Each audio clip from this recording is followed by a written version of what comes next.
A beautiful, heartfelt good day to you and welcome to the new year. From now on, I'd like to give you a little video update every month about everything we're doing at Topo Tools. So this is the January update. I'm currently in Brazil with our development team here. We have 8 employees here in Brazil, and I'm currently in our co-working space here. And I've spent the whole week working with the entire team. This year, for the first time, we were also able to bring our product manager along, and that was really great because he's been working with all the colleagues here for years, but only online. They had never met in person. Of course, it's always fantastic when you finally get to meet each other in real life. Yeah. One of the main points we discussed here was which features we want to release over the next few months, actually throughout the whole year. There is now basically a larger team working on this direction. The whole team is working on improving the interface in the software to bring a new design. There is also a smaller team that is specifically developing smaller features, which will hopefully reach you more quickly. One of the biggest features we're currently developing, which unfortunately I can't really show you yet, is our first quasi-hybrid cloud online. It's launching now in January. For a major government client for whom it was extremely important that their data be stored in their own data center. By data, we mean photos, documents that are uploaded, and especially all the plans. For us at docu, this was very important because we want to present a solution that is for everyone on the construction site. That means from the client to the site supervision to the engineering firms and architects. And of course, this applies to any size of company, from one-person companies who have many clients all the way up to corporations, or in this case, to government enterprises. And government enterprises often, and increasingly nowadays, have the requirement that certain security conditions are met. And one of those is that the data must be stored on their own servers. And that's why I'm very pleased that we were able to implement this together with our customers. Maybe we can also showcase the project at some point. Perhaps we can present it next year as well. That would be great. But for anyone who is interested, please write to us. This isn't really a feature that we can just show off like that, but we always strive to implement things like this together with our customers. As I said, this is more for large corporations, but as mentioned, we want to be there for everyone. So here are a few features that are already live, which I would like to present to you.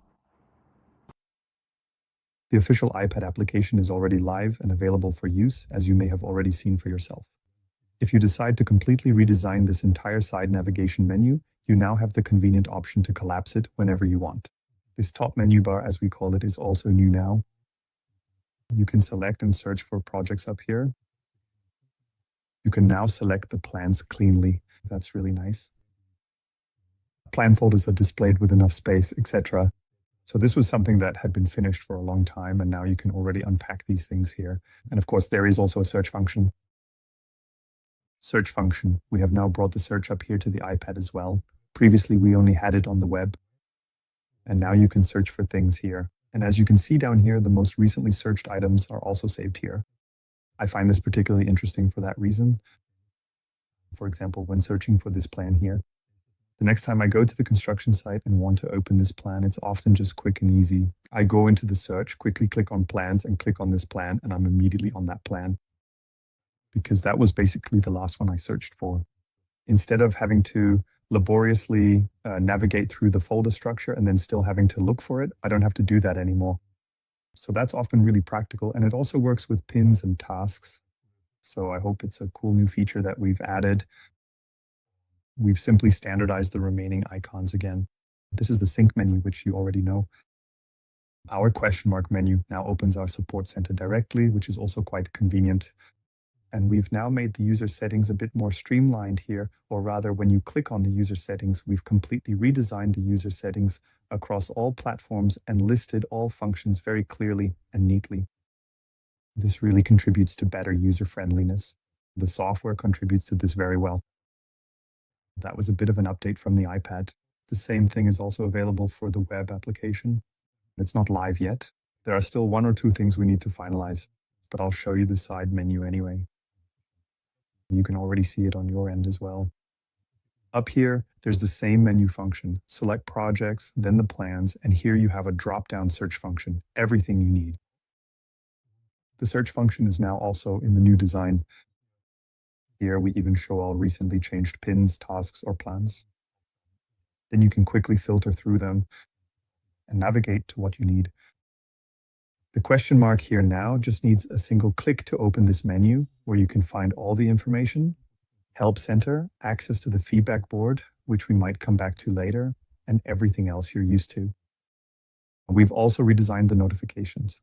Here are the 3 things I mentioned earlier that are still missing so that we can finalize this. For example, the project name should actually appear up here. It's not quite finished yet, but now, as you can see, there's this orange dot. You can see which notifications are new. In other words, which ones you haven't seen yet. This always helps you to better distinguish what's new and what's old. You can now scroll down very smoothly and it will always load the previous and next messages. And yes, you can now see a kind of read function there. You can collapse it again.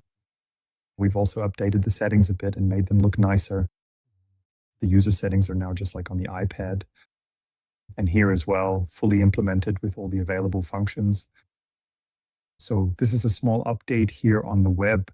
And there's one more thing on the web that we've improved, which was at the very top of our feedback board.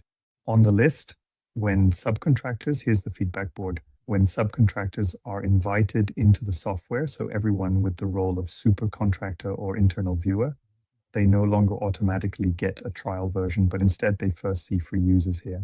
And if they want, they can then create a tester account, or rather there's now a new view here for all testers as well. That was also in high demand, especially that the invited users don't immediately enter this test. And we've now implemented that with this update. And one last point that we have done, which I can mention now, we've now made the password rules stricter for all customers. That was also a requested security update. So you can now see here that when you meet all the rules, everything turns green. And as soon as everything is green, you can proceed, and you can also display the password once. But now there are always stricter password rules. The last point, which unfortunately I can't show yet, is that in the next Android update, we will also make the 360-degree camera function available on Android smartphones and tablets, so that it really runs on all platforms in the first version. That will also come in the next few weeks in the upcoming updates, as I said, in January. Yes, and finally, the feedback board that was mentioned. I will keep mentioning it because for us, it is extremely important. We just learned this again last week, that you please enter as much as possible here or also vote. So as you can see here, you can sort all these articles by newest or by highest ranked, which is what I just did. For example, the 360-degree camera really received the most upvotes. And that's exactly the idea, for example, that the test phase doesn't start immediately. That's also right at the top. But please, it's very important for us that you actively vote here, because then we know exactly what the desired feature is. That really helps us a lot with planning. You can see here again what we're currently working on. And here, for example, the larger team is currently working on the filters. So you will have filters on all platforms, web, smartphone, and tablet. They are being newly designed, and then the design is almost finished. And then we start to implement it. On the one hand, it should provide more filters for smartphones, that is for mobile devices, so that you can filter even more things. And on the web, we also want to simplify usability significantly. And then we also found quite a few things related to Flippy here on this board all around the topic of filters. We want to implement all of that right away as well. One example is that you'll be able to filter by pins, for instance. For example, those that have no tasks or no photos. Yes, that was very nice, very much in demand. Yes, and then here, under updates, you'll always find the latest information, the latest updates, and you can read through what has even been removed.